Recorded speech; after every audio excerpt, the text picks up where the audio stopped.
decades ago. And one of the most important set of issues happens to do with women in the workplace and how women's talents are used and rewarded in the workplace, specifically with wages. And for me, I just take a step back on this set of issues and think about my grandmother. My grandmother grew up in the Depression in New York City. My great-grandfather drove a milk truck in New York. And she did something that was completely unusual for people of her generation, much less women. She went to college. She went and got a 2-year degree at Hunter in accounting. She always told me about the subway ride that she took. That subway token was the most expensive thing she did all day to get to college. And she, in addition to raising 7 kids, she worked at our local town of Poughkeepsie, keeping their books in the municipal government. And thinking about kind of that background and what would my grandmother, what would she achieve, what would her life be like if she was born today? And I think any honest assessment would say she would have more opportunities. Her work would be more valued. She may or may not choose to work, but she would certainly have more doors open to her if she did. She had a glass ceiling, which still exists, but maybe today the ceiling's a little higher, right? And so that's why I think it's so important that we talk about this wage gap in America and specifically in New York.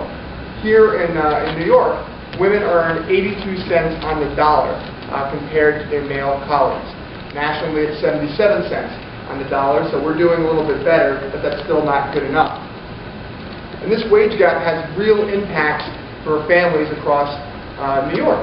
If you think about it, that discount that women are being paid for their work, cost a family with a female wage earner about $6,000 to $8,000 a year. That's money that could go towards retirement, college fund, or making a down payment on a home. With that, I want to turn it over to Muriel that I mentioned as co-founder of NOW, and with that, take it away. I'm proud that I was a co-founder of NOW back in 1966. Our very first campaigns were all regarding equal pay and non-discrimination in jobs for the government to enforce Title VII, which prohibited discrimination in jobs.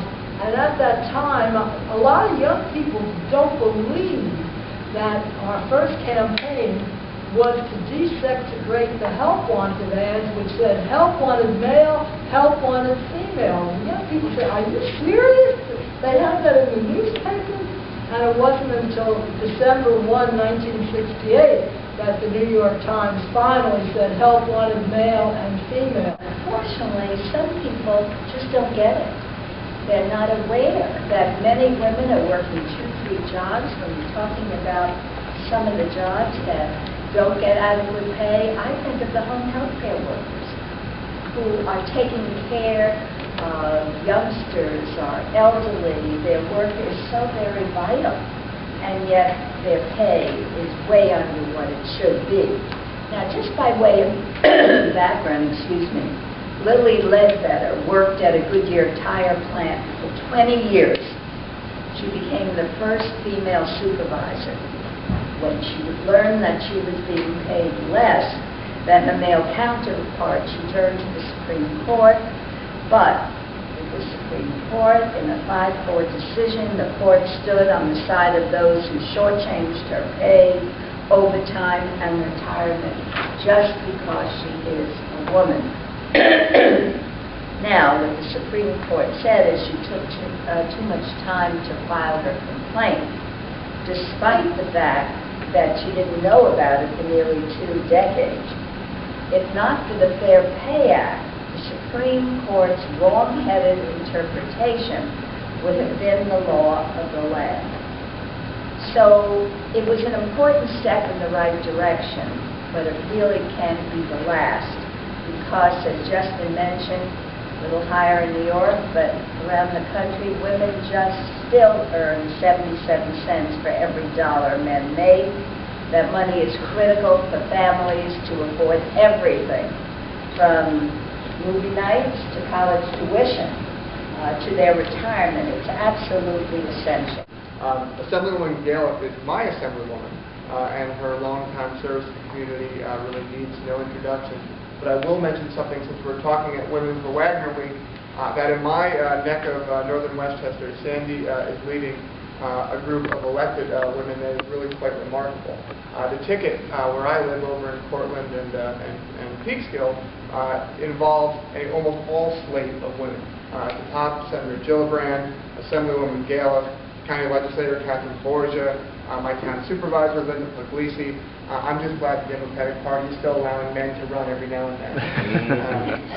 With that, Sandy, please take it away. Thank you, Justin. It wasn't always that way because I was thinking back when I was a Westchester County legislator before I became a state assembly person, and I remember I was one of very few women on the county board at that time. And we actually, because the men didn't really appreciate any of our work, we would gather in the ladies' room of the county office building, and Democrats and Republicans, women, and we would put together our plan of action for the day. But something I really hadn't focused on, over the period of time, when you're not getting your equal pay, the lost wages over time can be for a person $700,000 to $2 million over a lifetime. I mean, and that sounds tremendous.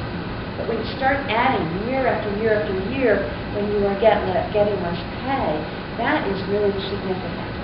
Also, think about your Social Security based on your income. Think about your pension based on your income. Now, there was just an article in the paper today about the senior population, again, growing in Westchester County. Those are going to be people that would have less opportunities with their pension because their salaries were lower.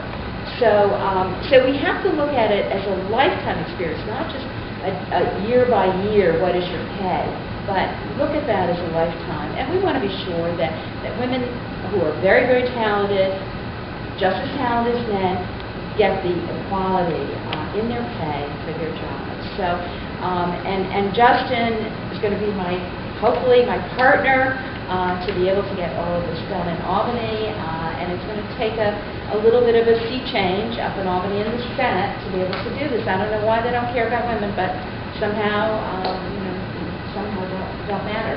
Here in New York, we have an important piece of legislation called the New York Fair Pay Act. It has been passed by the Assembly. Assemblywoman Galef has voted for it, and her House has passed it. The state Senate has not acted on it, haven't even allowed a vote. One of the hallmarks of my campaign, one of the bills that I will push very hard to get done is this New York Fair Pay Act, because I think we need to close this wage gap, and this is one way to start the process. What would the New York Fair Pay Act do? Two main points here. It would prohibit employers from discriminating, retaliating, or firing women who discuss salary or benefits in the workplace. Right now, there are no protections for women in the private sector to discuss their salaries and benefits. And this isn't just an abstract issue. I want to just give you some data. In the federal government, where salaries are published, so everyone knows their salary, the wage gap is only 11%. In the private sector, where there's this prohibition about discussing salaries and everyone doesn't know what everyone around them is making, the wage gap is 23%, almost double. And so I think it was Justice Brandeis who said sunlight is the best disinfectant. I got the wrong justice, don't hold it against me. A Supreme Court justice said that, and I agree.